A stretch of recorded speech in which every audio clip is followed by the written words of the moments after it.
Hello friends, ಇವತ್ತಿನ ಈ ವಿಡಿಯೋದಲ್ಲಿ ಸೂಪರ್ ಟೇಸ್ಟಿ ಹಾಗೂ ಕ್ರಿಸ್ಪಿ ಆಗಿರುವಂತಹ ಮಿನಿ ನಿಪ್ಪಟ್ಟನ್ನ ನಾವು ಮನೆಯಲ್ಲೇ ಮಾಡ್ಕೋಬಹುದು.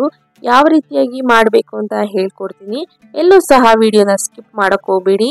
ನೀವು ಇದನ್ನ ಸಂಜೆ ಟೈಮ್ ಸ್ನಾಕ್ಸ್ ಗಾಗಿ ತಗೋಬಹುದು, ಇಲ್ಲ ಹಬ್ಬಗಳಲ್ಲಿ ಸಹ ಮಾಡ್ಕೊಂಡು ತಿನ್ನಬಹುದು.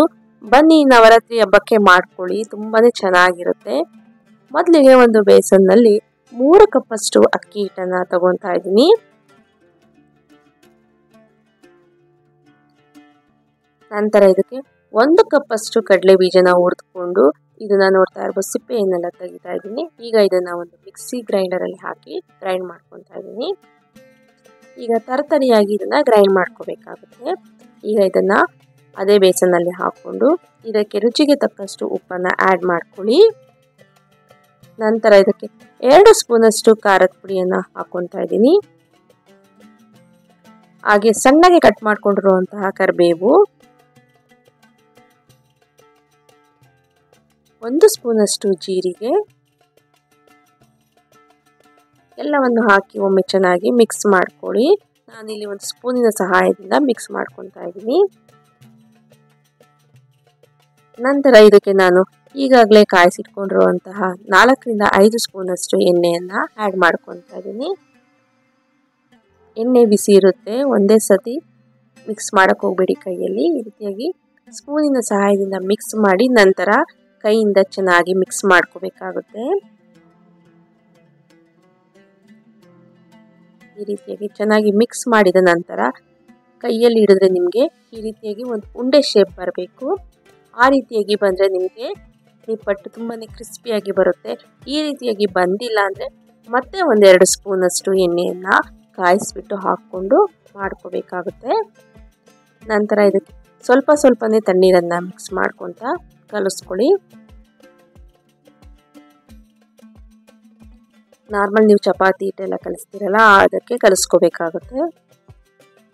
ಈಗ ಇದನ್ನ ಒಂದು 5 ನಿಮಿಷ ಪಕ್ಕಕ್ಕೆ ಎತ್ತಿಟ್ಕೊಂಡು ನಂತರ ಈಗ ಇದನ್ನ ಒಮ್ಮೆ ಚೆನ್ನಾಗಿ ಮಿಕ್ಸ್ ಮಾಡ್ಕೊಳ್ಳಿ ಮತ್ತೊಮ್ಮೆ. ಈಗ ಇದರಿಂದ ಸ್ವಲ್ಪ ಉಂಡೆಯನ್ನು ತಗೊಂಡು ಚಿಕ್ಕದಾಗಿ ಉಂಡೆಗಳನ್ನು ಮಾಡ್ಕೋಬೇಕಾಗುತ್ತೆ. ಇಲ್ಲ ನಿಮಗೆ ಈ ರೀತಿಯಾಗಿ ಇಷ್ಟ ಇಲ್ಲ ಅಂದರೆ ಒಂದೇ ಸಾರಿ ನೀವು ಲಟ್ಟಿಸ್ಕೊಂಡು ಅದನ್ನ ಒಂದು ಚಿಕ್ಕ ಕ್ಯಾಪ್ನ ಸಹಾಯದಿಂದ ಸಹ ಶೇಪ್ ಮಾಡ್ಕೋಬಹುದು. ಬಟ್ ನಾನಿಲ್ಲಿ ಕೈಯಲ್ಲೇ ಸಹ ಮಾಡ್ಕೊತಾ ಇದ್ದೀನಿ, ನೋಡ್ತಾ ಇರ್ಬೋದು.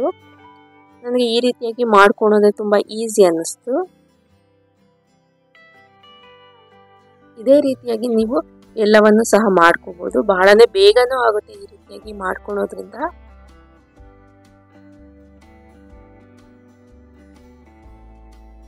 ನೋಡೋಕ್ಕೂ ಸಹ ತುಂಬಾನೇ ಕ್ಯೂಟ್ ಆಗಿತ್ತು, ತಿನ್ನೋಕ್ಕೂ ಸಹ ಅಷ್ಟೇ ಸಖತ್ತಾಗಿತ್ತು. ಒಮ್ಮೆ ಮಾಡಿ ನೋಡಿ, ಬಹಳನೇ ಇಷ್ಟಪಡ್ತೀರಾ, ಮತ್ತೆ ಮಾಡ್ತೀರಾ. ಇದೇ ರೀತಿಯಾಗಿ ಎಲ್ಲವನ್ನು ಮಾಡಿಕೊಂಡ್ರೆ ಈಗ ಮೊದಲೇ ಎಣ್ಣೆಯನ್ನು ಕಾಯೋಕೆ ಇಟ್ಟಿದ್ದೆ. ಎಣ್ಣೆ ಚೆನ್ನಾಗಿ ಕಾದ ನಂತರ ಒಂದೊಂದೇ ನಿಪ್ಪಟ್ಟನ್ನ ಅದರಲ್ಲಿ ಹಾಕೊತಾ ಇದ್ದೀನಿ.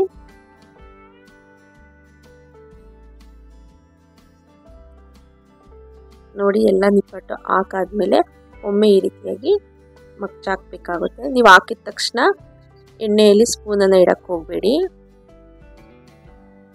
ಈ ರೀತಿಯಾಗಿ 2 ಸೈಡ್ ಸಹ ಗೋಲ್ಡನ್ ಬ್ರೌನ್ ಬರಬೇಕು, ಅಲ್ಲಿವರೆಗೂ ನಾವು ಇದನ್ನ ಫ್ರೈ ಮಾಡ್ಕೋಬೇಕಾಗುತ್ತೆ. ಇನ್ನು ನಮ್ಮ ಚಾನಲನ್ನು ಯಾರೇ ಸಬ್ಸ್ಕ್ರೈಬ್ ಮಾಡಿಲ್ಲ, ಪ್ಲೀಸ್ ದಯವಿಟ್ಟು ಸಬ್ಸ್ಕ್ರೈಬ್ ಮಾಡಿಕೊಂಡು ವಿಡಿಯೋಸನ್ನೆಲ್ಲ ಪೂರ್ತಿಯಾಗಿ ನೋಡಿ ನಮಗೆ ಸಪೋರ್ಟ್ ಮಾಡಿ. ಈಗ ಇದು ಆಗಿದೆ. ಈಗ ಇದನ್ನು ಒಂದು ಪ್ಲೇಟಲ್ಲಿ ಎತ್ತಿಟ್ಕೊತಾ ಇದ್ದೀನಿ. ನೋಡಿ ಎಷ್ಟು ಚೆನ್ನಾಗಿ ಬಂದಿದೆ ಅಂತ.